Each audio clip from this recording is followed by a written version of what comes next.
Now, efforts to address the drug problem across the globe have been hampered by misinformation. This is why the theme for this year's International Day Against Drug Abuse and Illicit Trafficking is Knowledge for Better Care.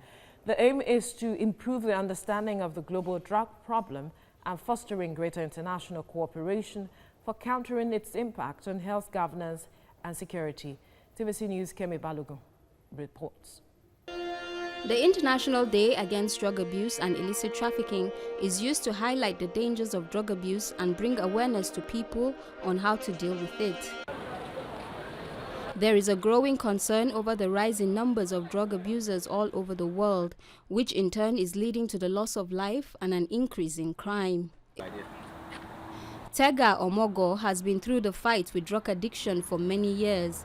There was a time when nothing else mattered to her but getting a fix, and at that point she would go to any length to get it. I just know that there was a void I was trying to fill, and I looked to anything it was that I could get, you know, the solace from. They found a way to make it look like when you're doing drugs or using substance, you're actually having fun. At that time, I didn't even look at it like being desperate. But when you look at how far deep you've gone into it, you now start looking at stuff like, okay, I've missed so much. Today, Tega has been on both sides, and her passion now is ensuring that the right awareness is raised on how to stop the indiscriminate drug abuse among Nigerian youths.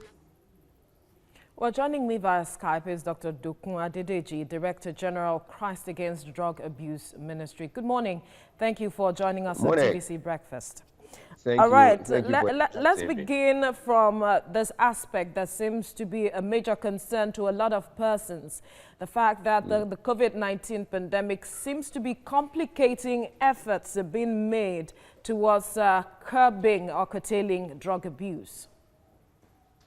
You're absolutely correct. I mean, even in our own ministry, we've been impeded in doing the things we're supposed to do. We had to shut down when the COVID crisis came. We haven't returned to work. We haven't resumed. A lot of them have been calling, and we know a lot of them are still in the drug joint. They need help. There are quite a number of them. Even those who came to our program who had to come for the second program, we had to let them go because we were waiting for when this will resolve, and then we'll call them back. So we're in a limbo. And you can then imagine, because particularly right now that many people cannot go anywhere, people have been indulging at home, and a lot of them who are still in the joint, they're there. There's no help for them. It's such a pathetic situation. It's combination of the COVID and then an existing substance abuse disorders. The theme for this year is focusing on addressing issues of misinformation.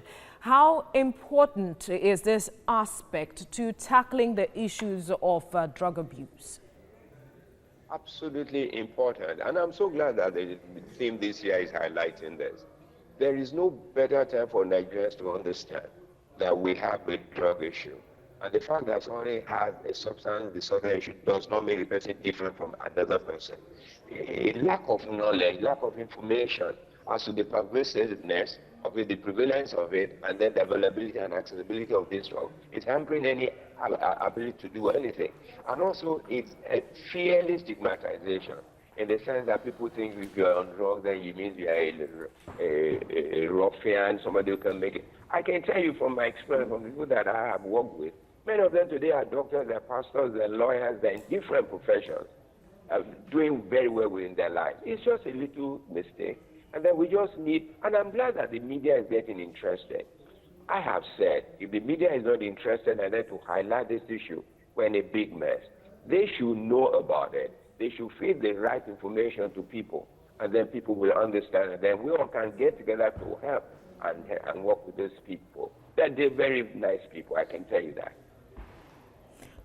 So how do we capitalize on this theme now moving forward? Also taking into cognizance the pandemic that we are faced with, to perhaps spread the message or coin messages that will bring about the needed attitudinal change and information towards ensuring that we win this war against drug abuse.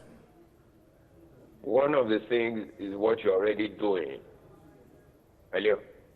Right. One of the things is what you're already doing.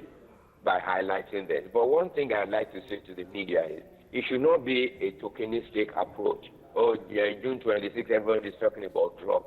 It must be a consistent message. I've told the media, and then probably, why don't you have something like a documentary, maybe like a feature done by one of these media, and then put it. You know, remember many years ago there was this lady, Fani Kayode, who did Lola Fani Kayode. She did a documentary, and then it was run for some time.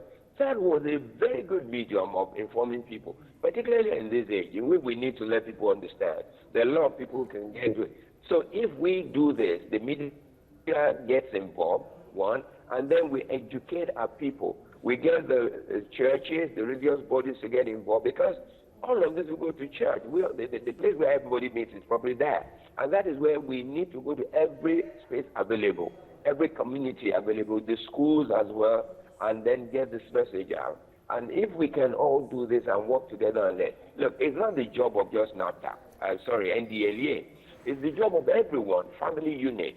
How much do parents know about this? Do they know their children are on drugs? Do they observe anything?